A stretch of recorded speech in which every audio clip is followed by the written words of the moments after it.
Assalamualaikum warahmatullahi wabarakatuh. Perkenalkan, saya Elis Nur Hadijah, mahasiswi semester 1 Prodi Studi Agama-Agama, Fakultas Usuluddin Adab dan Dakwah.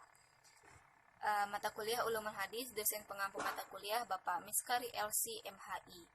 Nah, di sini saya akan menyampaikan ringkasan materi saya dari materi pertama hingga ketujuh yang telah disampaikan atau dijelaskan. Nah, materi yang pertama yaitu ilmu mustalah hadis. Nah, di mana ilmu mustalah hadis ini adalah ilmu yang menjadi alat untuk mengetahui kondisi seorang periwayat dan hadis yang diriwayatkannya dari sisi diterima atau ditolak. Nah, adapun pengertian dari Mahmud Tahan dalam karyanya Taisir Mustalahil Hadis mendefinisikan ilmu mustalah hadis ini sebagai ilmu yang mengkaji tentang kaidah-kaidah terkait sanad atau silsilah dan matan atau redaksi sebuah hadis untuk menentukan apakah dia valid atau tidak. Sedangkan objek kajiannya adalah sanad dan matan, sebuah ungkapan yang dinisbatkan kepada Nabi Muhammad SAW. Nah, manfaatnya adalah untuk membedakan mana hadis yang berderajat sahih, hasan, dan doif. Bentuk hadis ada 3, yaitu qauliyun atau perkataan, fi'liyun perbuatan, takririyun sikap diam, dan persetujuan. Kemudian pembagian hadis ada berdasarkan sumbernya, berdasarkan konten hadis, dan berdasarkan banyak sedikitnya jumlah rawi. Nah, yang pertama yaitu berdasarkan sumbernya. Nah, di mana hadis berdasarkan sumbernya ini terdapat hadis qudsi, ucapan yang diriwayatkan oleh Nabi Muhammad SAW dari Allah Subhanahu Wa Taala. Kemudian ada hadis marfu, yaitu hadis yang dinisbatkan kepada Nabi Muhammad SAW. Kemudian yang ketiga ada hadis mauquf, yaitu hadis yang dinisbatkan kepada sahabat.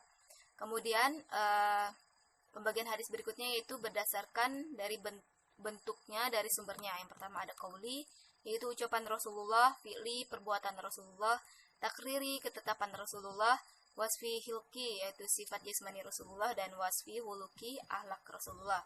Kemudian pembagian hadis berikutnya yaitu berdasarkan banyak sedikitnya jumlah rawi.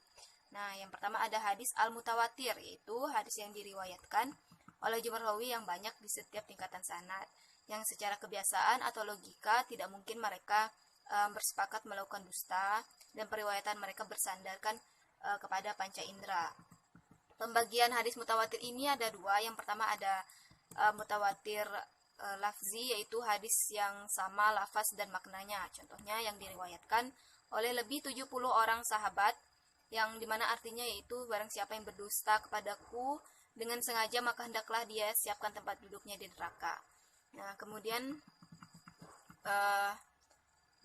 pembagian hadis mutawatir berikutnya yaitu mutawatir maknawi, yang dimana hadis ini hadis yang mutawatir dari segi maknanya saja. Contohnya yaitu hadis mengangkat tangan waktu berdoa, hadis tentang haud Nabi, hadis tentang mengusap tangan, mengusap sepatu, dan lain-lain.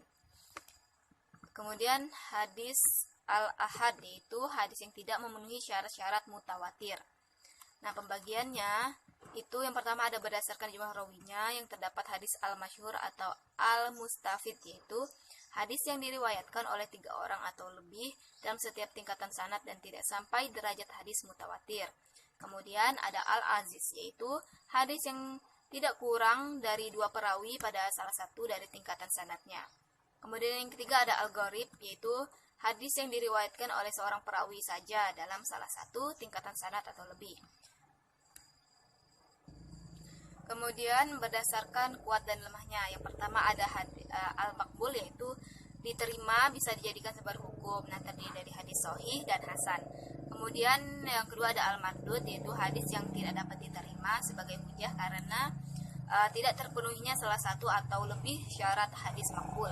Nah, terdiri dari hadis syadz, munkar, ma'lul, hadis yang di dalam sanadnya terdapat rawi sayyi'ul hifz, yaitu buruk hafalan, dan lain-lain.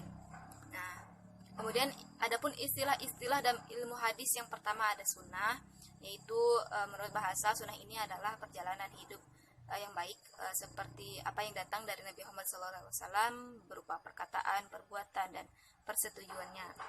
Kemudian ada atsar, yaitu suatu riwayat berupa perkataan dan perbuatan dari sahabat atau tabi'in.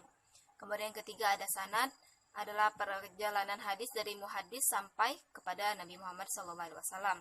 Kemudian ada matan, adalah isi, materi, atau redaksi, atau juga susunan kalimat dalam sebuah hadis.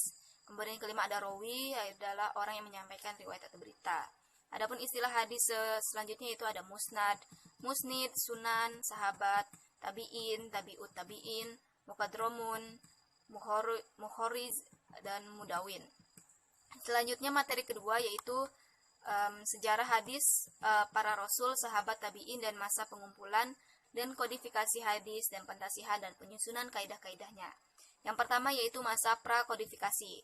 Nah, masa ini dikenal dengan istilah tadwin al-hadis atau pembukuan atau kodifikasi hadis. Nah, khalifah yang terlibat secara langsung dalam hal ini adalah Khalifah Umar bin Abdul Aziz, yaitu khalifah ke-8 dinasti Umayyah tahun 99 Hijriah. Nah, sejak itulah hadis ini ditulis dan dibukukan secara serius dan intensif oleh para ulama yang ahli di bidangnya. Nah, mereka mencurahkan tenaga dan pikirannya untuk menghasilkan kitab hadis yang bisa dipertanggungjawabkan keberadaannya. Nah, adapun alasan dari Umar bin Abdul Aziz membukukan hadis adalah khawatir akan hilangnya hadis bersamaan dengan meninggalnya para ulama. Khawatir akan bercampurnya antara hadis yang sahih atau benar dengan yang maudhu atau palsu. Nah, karena wilayah Islam semakin luas, sedangkan kemampuan para ulama di setiap wilayah berbeda, sehingga pengetahuan umat tentang hadis menjadi tidak seimbang. Nah, orang yang diperintahkan Umar untuk melakukan tugas tersebut adalah Ibnu Hazm, yaitu gubernur Madinah, dan Ibnu Syihab al-Zuhri, yaitu seorang ulama hadis terkemuka. Nah, sekitar awal abad kedua Hijriah, hasil kodifikasi mereka berdua menunjukkan hasil yang luar biasa sebagai pelopor dalam pembukuan hadis secara resmi. Semenjak itu, banyak ulama yang merasa terpanggil untuk mengikuti langkah mereka membukukan hadis, seperti Imam Malik dengan kitab Al-Muwatta, Imam Ahmad bin Hambal dengan kitab Al-Musnad. Nah, inilah kitab hadis pertama yang masih ada sampai sekarang. Kemudian yang selanjutnya adalah masa pasca kodifikasi. Masa ini merupakan kelanjutan masa kodifikasi yang ditandai dengan beberapa hal, seperti masa penyelesaian hadis pada abad ke-3 Hijriah. Nah, pada masa ini hadis baru diseleksi secara ketat untuk membedakan antara hadis sahih, doif, dan palsu.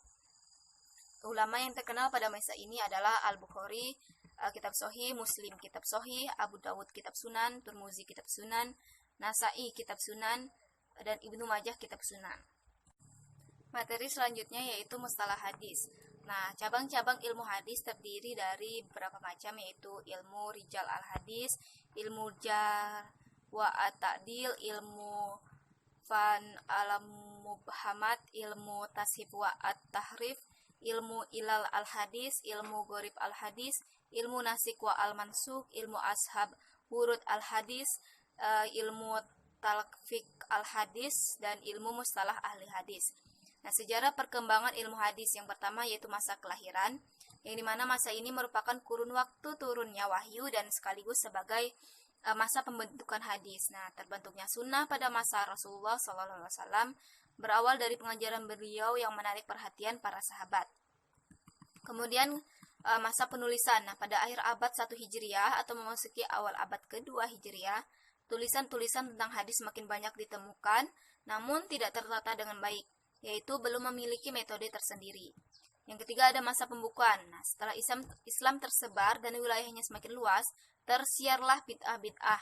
Nah, para sahabat terpencar di beberapa kota dan banyak di antara mereka yang meninggal dunia, baik yang ikut berperang maupun karena mereka sakit. Maka hafalan dan daya ingat terhadap hadis nyaris berkurang dan melemah. Keadaan inilah yang menuntut adanya pembukuan dan penulisan hadis secara menyeluruh. Kemudian keempat yaitu masa pentasihan. Masa pentasihan ini adalah masa seleksi atau penyaringan hadis dimulai pada awal abad keempat Hijriah, yaitu pada zaman Al-Muqtadir, Khalifah dinasti Bani Abbas. Kemudian yang kelima masa pengkajian. Nah, setelah hampir semua hadis telah dikumpulkan sebagaimana dibahas dalam pembahasan sebelumnya, maka masuklah ke masa pengkajian, yang dimana pada masa ini hadis para ulama tidak lagi melakukan lawatan ke daerah-daerah untuk mencari hadis, namun hanya menertibkan hadis-hadis yang telah disusun pada masa sebelumnya. Di antara upaya yang dilakukan itu seperti mempelajari, menghafal, memeriksa sanad, menyusun kitab-kitab baru dengan tujuan untuk menertibkan semua sanad dan matan yang telah berhubungan. Kemudian yang keenam ada masa kontemporer. Nah, pada masa ini di samping mengumpulkan, para ulama juga menyusun kitab zawid, yaitu menyusun kitab yang hadis-hadis yang tidak termuat dalam dan kitab terdapat dalam yang tidak terdapat dalam kitab-kitab sebelumnya. Demikian juga merenovasi nilai-nilainya dan dalam kitab tertentu serta menerangkan tempat-tempat pengambilan hadis-hadis yang semula perawinya tidak disebutkan. Materi selanjutnya yaitu hadis dilihat dari sumber. Yang pertama ada hadis qudsi. Menurut istilah hadis ini adalah hadis yang diriwayatkan kepada kita dari Nabi Muhammad SAW yang disandarkan oleh beliau kepada Allah Subhanahu wa taala.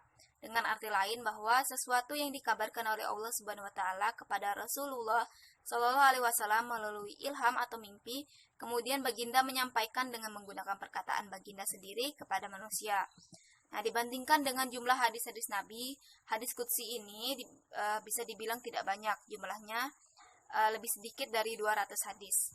Nah, kemudian contoh hadis qudsi yaitu Nabi Shallallahu alaihi wasallam bersabda yang beliau meriwayatkan dari Rabb-Nya bahwa Allah berfirman, "Aku sesuai prasangka hambaku. Aku bersamanya jika dia mengingatku." Hadis riwayat Bukhari nomor 7405. Selanjutnya ada hadis marfu. Nah, sebagian ulama mendefinisikan hadis marfu adalah sesuatu yang disandarkan kepada Nabi secara khusus, baik berupa perkataan, perbuatan, atau takrir. Baik sanadnya itu mutasil, bersambung-sambung, tidak putus-putus, maupun munqati ataupun mudhal.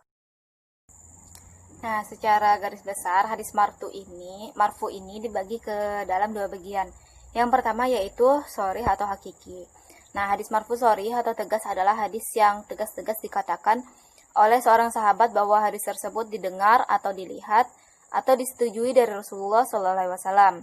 Kemudian yang kedua ada hukmi atau hadis yang isinya tidak terang, menunjukkan kepada marfu tetapi dihukumkan marfu karena berstandar kepada beberapa tanda atau qarinah. Nah, kemudian ketiga ada hadis mauquf, yaitu hadis mauquf ini adalah perkataan atau perbuatan yang disandarkan kepada sahabat, baik sanadnya bersambung atau terputus. Macam-macam hadis mauquf ini ada mauquf perkataan, mauquf pada perbuatan, dan mauquf pada takrir. Kemudian yang keempat ada hadis maqtu. Hadis maqtu ini adalah perkataan atau perbuatan yang disandarkan kepada tabi'in, baik bersambung ataupun tidak. Macam-macam hadis maqtu. Yang pertama ada hadis maqtu qauli, yaitu contohnya adalah perkataan Hasan Basri mengenai sholat di belakang ahli bid'ah, yaitu sholatlah dan dia akan menanggung dosa atas perbuatan bid'ahnya. Kemudian yang kedua ada hadis maqtu fi'li, yaitu contohnya perkataan Haram bin Jubair yang merupakan salah seorang senior di kalangan tabi'in. Orang mukmin itu apabila telah mengenal Tuhannya, niscaya ia mencintainya, dan apabila ia mencintainya, niscaya Allah menerimanya. Kemudian hadis maqtu takriri, yaitu berupa persetujuan. Nah, contohnya seperti perkataan Hakam bin Utaibah, ia berkata, "Adalah seorang hamba mengimami kami dalam masjid itu, sedang syuraih atau juga sholat di situ." Nah, kemudian materi selanjutnya yaitu dalil-dalil kehujahan hadis dan fungsi hadis terhadap Al-Quran. Nah, yang dimaksud dengan dalil kehujahan hadis atau sunnah adalah keberadaan hadis sebagai dasar ajaran atau dasar hukum dalam Islam. Sunnah adalah sumber hukum Islam atau pedoman hidup kaum muslimin yang kedua setelah Al-Quran. Nah, bagi mereka yang telah beriman kepada Al-Quran sebagai sumber hukum Islam, maka secara otomatis harus percaya bahwa sunnah juga merupakan sumber hukum Islam. Nah, dalam hal ini ada beberapa dalil atau alasan mengapa hadis dijadikan dasar ajaran atau dasar hukum Islam sebagaimana disadur dalam kitab Ilmu Usul Al-Fiqh karya Abd Al-Wahhab Khalaf, guru besar Al-Syariah Al-Islamiyah di Fakultas Al-Hukuk Universitas Al-Kahirah. Yang pertama ada dalil Al-Quran. Nah, banyak ayat Al-Quran yang menerangkan tentang kewajiban mempercayai dan menerima segala yang datang daripada Rasulullah Sallallahu Alaihi Wasallam untuk dijadikan pedoman hidup. Nah, diantaranya dalam surah An-Nisa ayat 136 Allah Subhanahu Wa Taala berfirman yang artinya, wahai orang-orang yang beriman, tetaplah beriman kepada Allah dan Rasul-Nya. dan kepada kitab yang Allah turunkan kepada Rasul-Nya serta kitab yang Allah turunkan sebelumnya. Barang siapa yang kafir kepada Allah, malaikat-malaikatnya, kitab-kitabnya, Rasul-Rasulnya, dan hari kemudian, maka sesungguhnya orang itu telah sesat sejauh-jauhnya. Kemudian yang kedua ada dalil hadis. Nah, dalam salah satu pesan yang disampaikan baginda Rasul berkenaan dengan kewajiban menjadikan hadis sebagai pedoman hidup di samping Al-Quran sebagai pedoman utamanya, ada sabdanya sebagai berikut yang artinya, aku tinggalkan 2 pusaka untukmu sekalian, dan kalian tidak akan tersesat selama-lamanya. Selama kalian berpegang teguh kepada keduanya, yaitu kitab Allah dan sunnah Rasulnya. Hadis riwayat Malik. Nah, adapun fungsi tafsir hadis terhadap Al-Quran. Nah, dalam hubungan dengan Al-Quran, hadis ini berfungsi sebagai penafsir, pensyarat, dan penjelas dari ayat-ayat Al-Quran. Apabila disimpulkan tentang fungsi hadis dalam hubungan Al-Quran, adalah sebagai berikut. Yang pertama ada bayan at-tafsir, yaitu menerangkan ayat-ayat yang secara umum, mujmal, dan mustarak. Nah, fungsi hadis dalam hal ini adalah menerangkan perincian atau tafsir dan penafsiran terhadap ayat-ayat Al-Quran yang masih mujmal, memberikan takyid ayat-ayat yang masih mutlak, dan memberikan taksis ayat-ayat yang masih umum. Contohnya, kita diperintahkan sholat, namun Al-Quran tidak menjelaskan bagaimana tata cara sholat, tidak menerangkan rukun-rukunnya dan kapan waktu pelaksanaannya. Semua ayat tentang kewajiban sholat tersebut dijelaskan oleh Nabi Muhammad SAW dengan sabdanya, "Sholatlah sebagaimana engkau melihat aku sholat." Hadis riwayat Bukhari. Yang kedua ada bayan at-takrir. Nah, bayan at-takrir ini adalah hadis yang berfungsi untuk memperkokoh dan memperkuat pernyataan Al-Quran. Nah, dalam hal ini hadis hanya berfungsi untuk memperkokoh isi kandungan Al-Quran. Suatu hadis yang diriwayatkan Muslim dari Ibnu Umar yang berbunyi, apabila kalian melihat atau ru'yah bulan, maka berpuasalah. Juga apabila melihat atau ru'yah itu, maka berbukalah. Hadis riwayat Muslim. Bayan at-tashir yaitu adalah mewujudkan sesuatu hukum atau ajaran yang tidak didapati dalam Al-Quran. Bayan ini juga disebut dengan bayan Zaid ala Al-Kitab Al-Karim. Hadis merupakan sebagai ketentuan hukum dalam berbagai persoalan yang tidak ada dalam Al-Quran.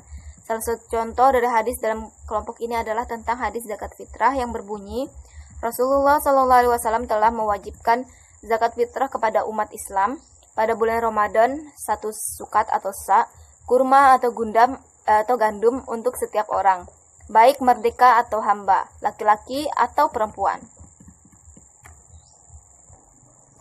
Materi terakhir yaitu tahammul al-hadis dan ada al-hadis. Tahammul adalah menerima dan mendengar suatu periwayatan hadis dari seorang guru dan menggunakan beberapa metode penerimaan hadis.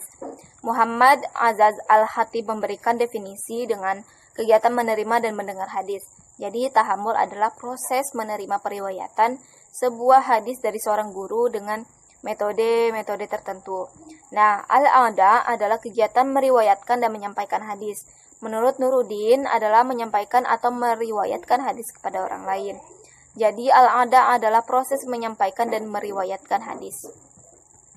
Syarat penerima hadis dan penyampaiannya. Yang pertama, kelayakan tahammul. Nah, mayoritas ulama cenderung membolehkan kegiatan mendengar yang dilakukan oleh anak kecil, yakni anak yang berusia taklif. Nah, sedang sebagian mereka tidak memperbolehkannya. Al-Qadi Iyad menetapkan bahwa batas minimal usia anak diperbolehkan bertahammul paling tidak sudah berusia 5 tahun. Karena pada usia anak sudah mampu menghafal apa yang didengar dan mengingat apa yang dihafal. Abu Abdullah Al-Zubai mengatakan bahwa sebaiknya anak diperbolehkan menulis hadis pada saat usia mereka telah mencapai umur 10 tahun. Sebab pada usia ini akal mereka telah dianggap sempurna. Sebagian ulama Syam memandang usia yang ideal bagi seorang untuk meriwayatkan hadis setelah berusia 30 tahun dan ulama Kufah minimal berusia 20 tahun. Mengenai penerimaan hadis bagi orang kafir dan orang fasik, jumhur ulama menganggap sah, asalkan hadis tersebut diriwayatkan kepada orang lain pada saat mereka telah masuk Islam dan bertobat. Kemudian kelayakan ada. Mayoritas ulama hadis, ulama ushul dan ulama fiqh sependapat bahwa orang yang riwayatnya bisa dijadikan hujjah baik laki-laki ataupun perempuan harus memenuhi syarat-syarat. Yang pertama ada Islam, balik, adil, dan dabit, yaitu keterjagaan seorang perawi ketika menerima hadis dan memahaminya ketika mendengarnya serta menghafalnya sejak menerima sampai menyampaikannya kepada orang lain. Nah, selanjutnya yaitu metode penerimaan hadis dan penyampaiannya. Yang pertama ada al-sima, yaitu mendengar. Kedua al-qiraah ala al-syekh atau al-qiraah, membaca di hadapan guru. Kemudian ada ijazah, kemudian al-munawalah, al-mukatabah, dan al-i'lam atau memberitahu, al-wasiyah atau mewasiati, dan al-wijadah atau mendapat. Nah, saya rasa cukup sekian yang dapat saya sampaikan. Kurang lebihnya saya mohon maaf. Wassalamualaikum warahmatullahi wabarakatuh.